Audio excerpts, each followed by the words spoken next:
Okay, magandang gabi mga kaibigan, mga kabanat, mga kababayan, mga kailyan, mga kabagyan, okay?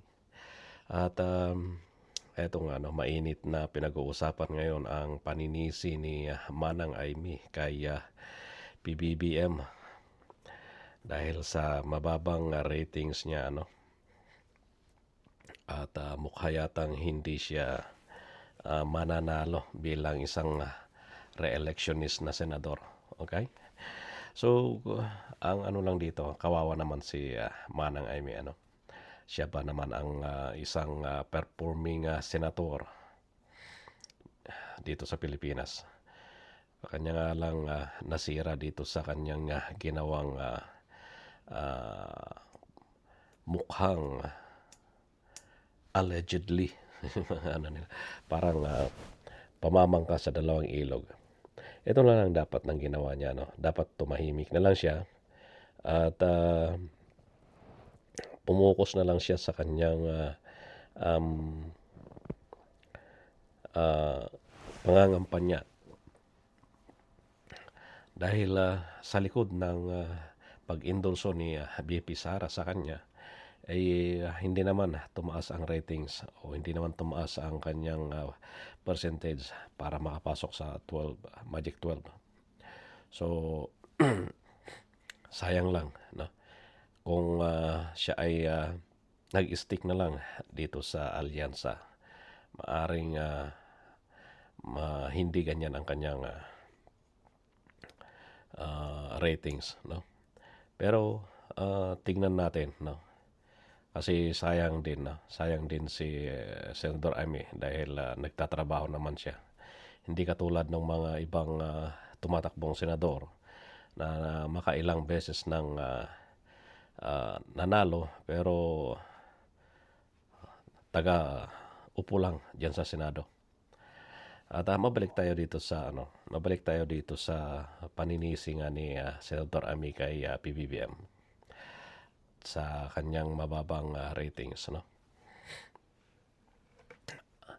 Hindi rin kumbaga dito nga nasabi nga dito dahil sa Marcos siya nakaladkad ang kanyang pangalan sa bilang Marcos sa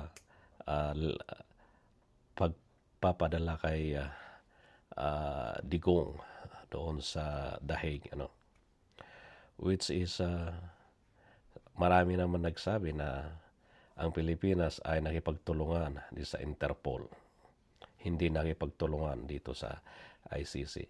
Okay?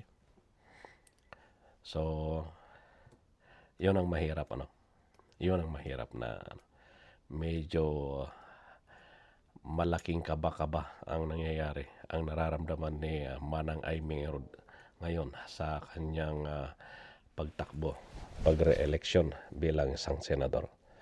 At tignan natin kasi ilang araw na lang ay botohan na, At ito rin yung ito yung question din ni Karen Davila sa kanya. Pakinggan natin. I cannot bear what was done to President Duterte. And yet, ang tanong ng ilan, what about the Vice President threatening to have your brother assassinated? Or the Vice President threatening to throw your father's remains in the West Philippine Sea? So, people are confused. Bakit siya kumakampi sa hindi niya kamag-anak, kapatid niya, at ang kapatid niya na namumuno ngayon ng bansa, bakit niya inaaway? Ako, Karen. Yun. Bakit? Nagmukhang inaaway niya tuloy si PBBM dahil sa kanyang ginawa, Tama naman minsan May punto naman. Bakit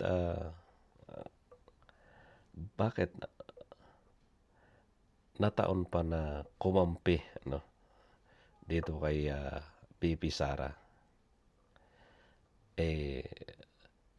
Sabi nga ni BP Sara, mayroon siyang mga sinabing, yun nga, yung nabanggit ni Karen Davila, lalong-lalo na mahirap doon yung ipatapon niya yung abo ni ah, Marcos Sr., no, sa dagat. Medyo mabigat na ano yan. Sino pa, kahit sinong anak yan, hindi pwedeng ganyan-ganyanin, no? Hindi ganyan-ganyan, hindi pwedeng babaliwalain yung mga bagay na sinasabing ganyan. At isa rin, ano, isa ring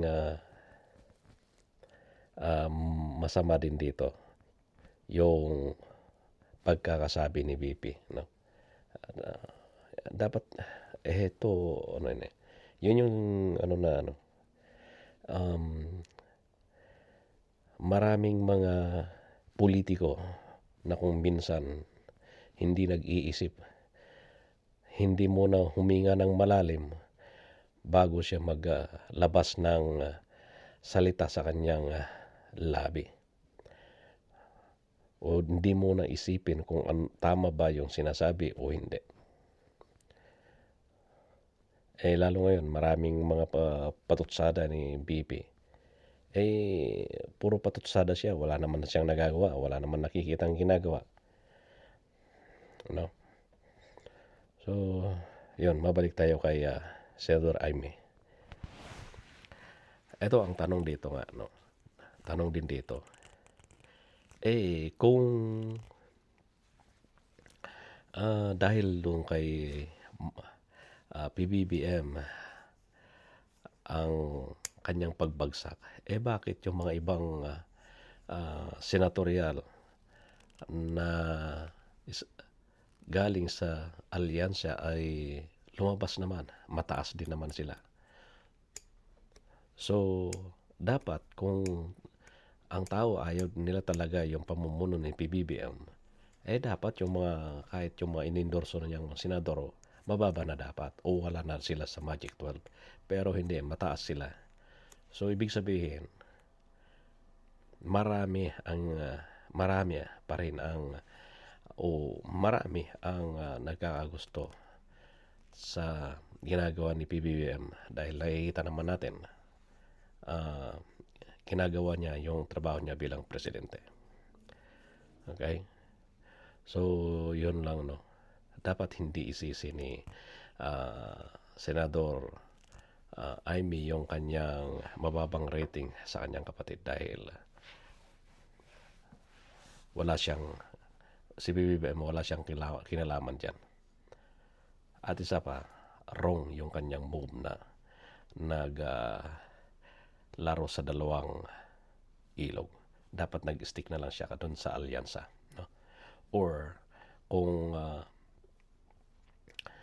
independent siya, dapat nung unang-una pa sinabi niya ng independent siya at ganun din na dapat tumahimik na lang, no?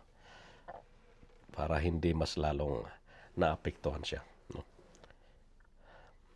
So, yun ang ano natin.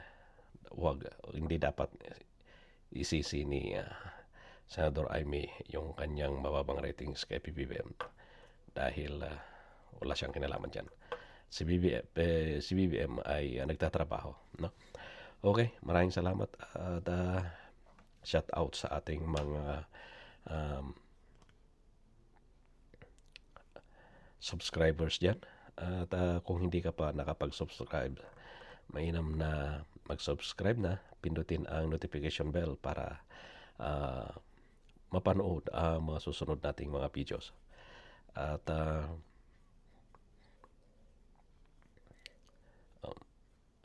maraming salamat.